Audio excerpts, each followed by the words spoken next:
지난 11일 취재진은 중국 단둥시를 찾았습니다.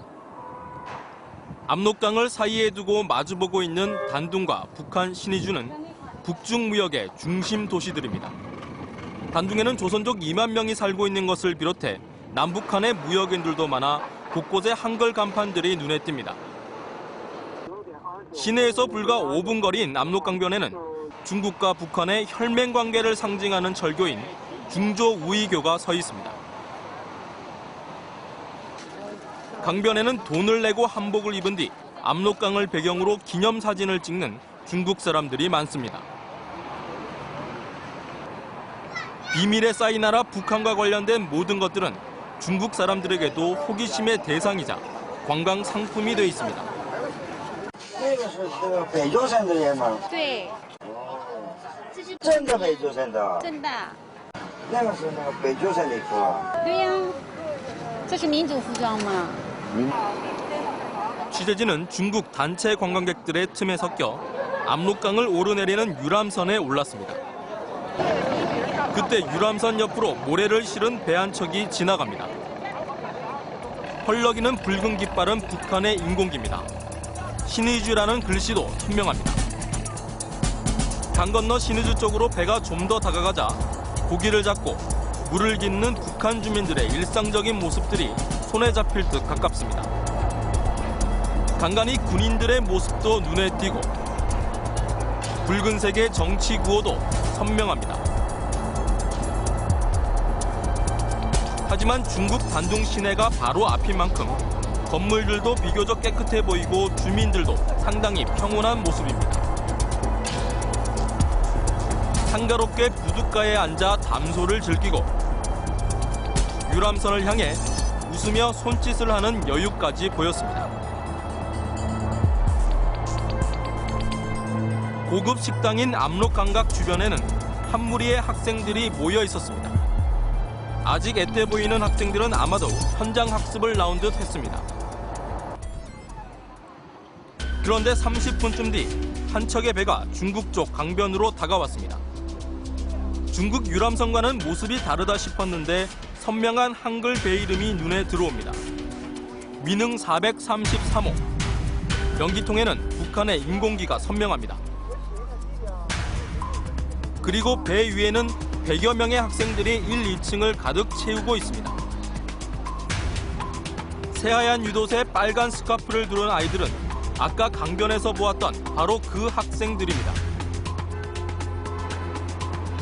천진한 표정의 아이들은 취재진을 향해서도 열심히 손을 흔들어 주었습니다. 인솔교사로 보이는 어른들의 얼굴에도 긴장된 표정은 찾아보기가 어려웠습니다.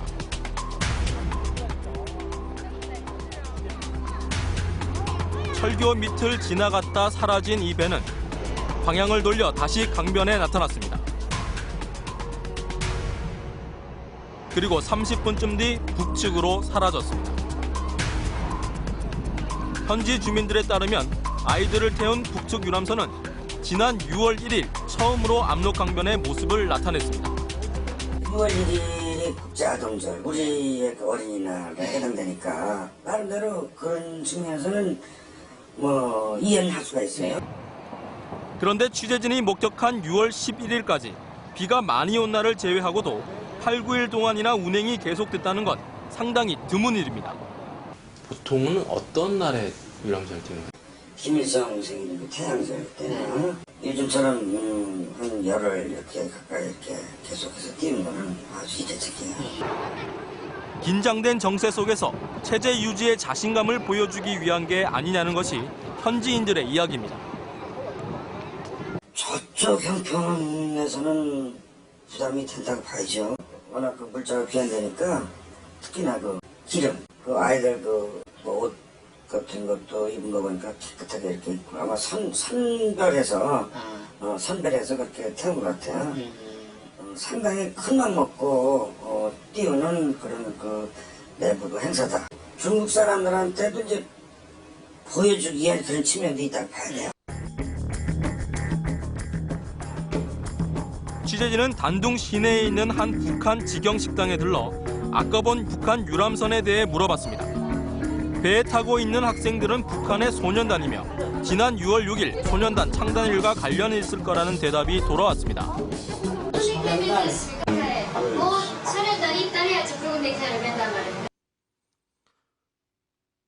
또 요즘 북한은 단기간에 생산력을 올리는 150일 전투 때문에 주민들이 매우 바쁘다고 합니다. 150일 전투하면 군인들만 하는 거 아니에요? 전민이다. 150일 동안은 그야말로 전투가 말입니다. 여름때 보러 갔다면 뛰어가야 된단 말입니다. 150일 전투가 9월 달까지인데 9월 달까지 올해 수행해야 될 계획을 다 해야 됩니다. 12월까지 해야 되는 거를 9월 때까지 다. 심지어 이곳 단둥의 북한 식당들도 예외가 아니라고 합니다. 여기도 150일 전투해요? 내한테 150일 전투 하죠. 아니 계획을 다 세우고. 근데 그거 갑자기 왜 하는 거예요? 우리 2012년에 실형님 탄생 100돌 아닙니까? 그때 강성대부를 열자는 거예요. 그때까지 나를 해야지. 2차 핵실험에 대한 국제사회의 반응에 대해서는 불편한 심경을 숨기지 않았습니다. 우리나라를 자꾸 핵이 따랐다 했으니까 우리 핵권 우리가 하고 선포하고서 우리 핵시험 우리 자체로 경제를 위해서 국가 허위를 위해서 핵심을 전쟁을 일으키려고 그렇게 한 거 아니란 말입니다. 그렇게 편하게 질 사람들이 속상하지 않습니까? 자기네만 우리나라에 핵 가지고 있겠다. 그거야 불공평한 거지. 핵 기술에 대해선 자부심을 보였습니다. 엉뚱한 사람이 말하자면 불공평하게 산다니까 누가? 우리 꼭 절대 공평하게 안 나갑니다. 그게 정확하게 아니란 말이야? 이거 보시죠. 하지만 민감한 사항에 대해서는 구체적인 말을 피했습니다. 다음 날 취재진은 강 건너 북한 쪽을 좀 더 가까이서 보기 위해 압록강 상류 쪽으로 더 거슬러 올라갔습니다. 소형 선박을 타고 나가자 평안북도 삭주군이 보입니다. 비교적 숲이 울창한 중국 쪽과는 달리 북한의 산들은 대부분 헐벗은 모습입니다. 산 꼭대기부터 강변의 경사가 심한 땅까지 모두 밭으로 일궜기 때문입니다. 좀 더 배를 가까이 대자 협동 농장인 듯 많은 사람들이 나와 일을 하는 모습이 눈에 들어옵니다. 여기 멋있나요? 수령의 강냉이지. 많이 먹어야 되니까. 3년이 넘다만. 지붕 위에 스피커가 달린 선전차도 보입니다. 자전거를 타고 가는 사람들의 모습도 많이 눈에 띄었습니다.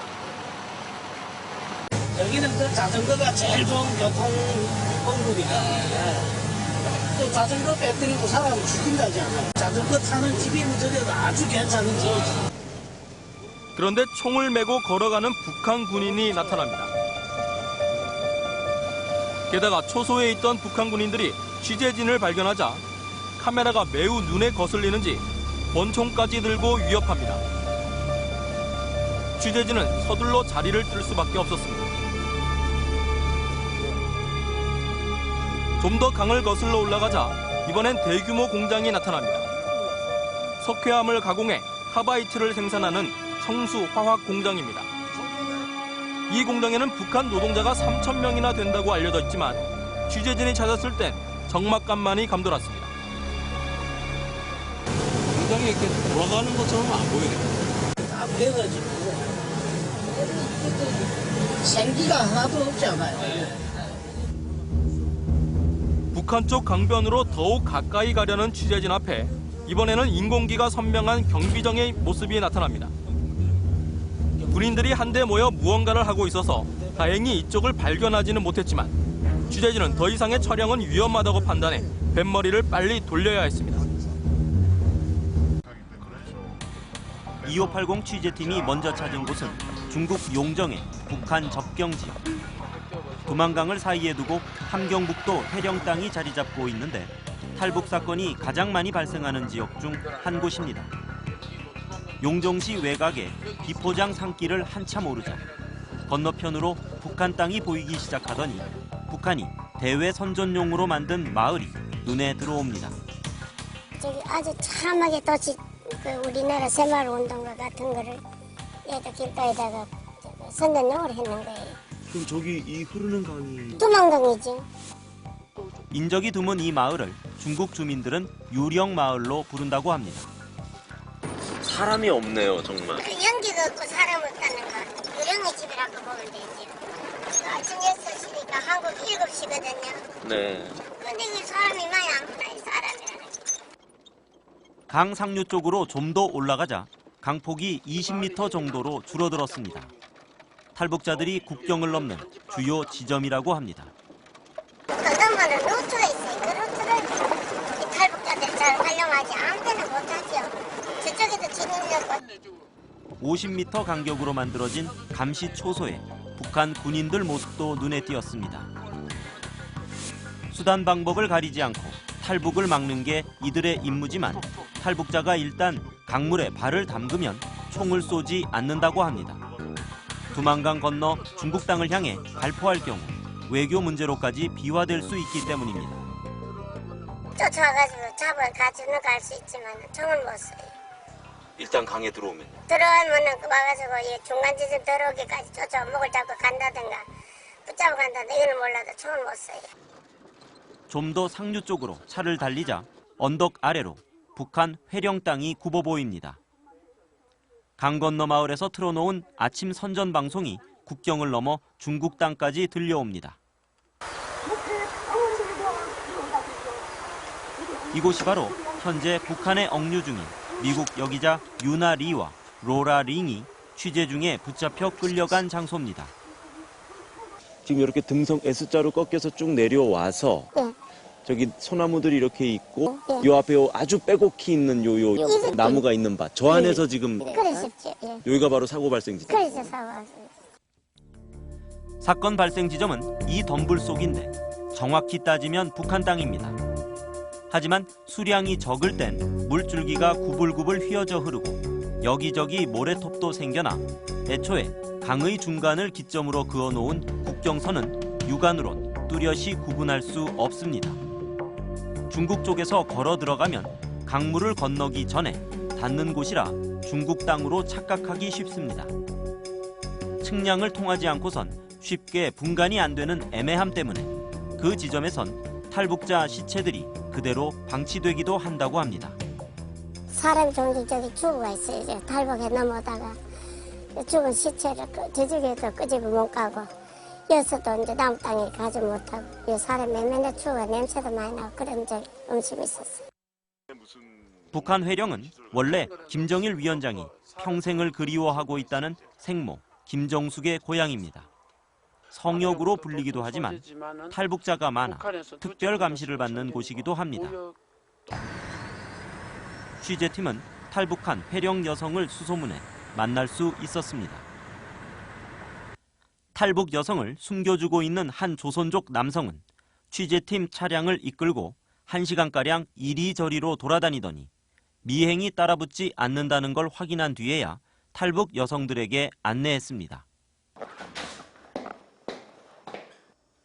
이 두 여성은 모두 북한에서 대학을 나온 상류층 출신이지만 현재 탈북자 신분을 숨긴 채 노래방의 도우미나 음식점의 종업원 등으로 일하고 있었습니다. 불과 닷새 전에 탈북에 성공한 왼쪽 여성은 아직도 공포와 불안감에 쉽게 말문을 열지 못했지만 김정일 위원장이 지난 2월 회령을 방문했던 상황은 비교적 생생하게 기억해냈습니다. 근데 2월 20일경인가 2월 15일경인가 완전 그때 정말 한복도 완전히 일행이 와요. 일주일 동안 꼬박 새면서 와요. 현지 시탈했는데 행렬 열차가 얼마나 붐비는지요. 원래 2월달은 현지 시찰하는 데가 왔는데 한복도 추워요. 2월달은 한복 입고 나와서 현지 시찰 쫙 하고 대단히 붐비했어요. 어쨌든 행위 짓고 나왔더라고요.